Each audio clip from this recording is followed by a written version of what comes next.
please help. Lagi tayo makasurutan, please help. Dakno awan si mabati.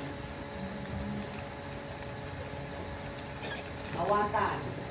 Agnak na kuman awanin at lagi tayo no free periods. Awanin ati chit-chat nag-abon. Awanin ati tayo iwatanan, hindi pwede focus on the next. Ada assignment o braanan. Kasgay, haang kanayo nga nung iwatan. Third quarter, kano kayo umabot sa fourth quarter? Alanganin ton. So you have to make sure na focus kay basic. Lagi tayo nangangaton, hang kayo nga ang kampante. So you can go down as low as 10 points. Ada 7 points, labi mabaka nyayo. 7 points, hindi maba na subjects na, i-grade na.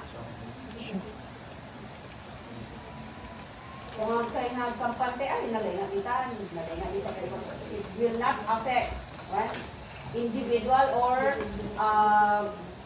nunya ti ma-earn mo ta third quarter, iso ti grade mo, hanang apektaran no reka sa ano kang ato na di second quarter. Independent ti grade. So ang gaputa nakapasok ka na, ay awan, makapasok ang tumulan sa third, fourth, and overall, kung na yun, no. Lalo nung nababati first quarter yung isang ilalain yung part, tapno, na at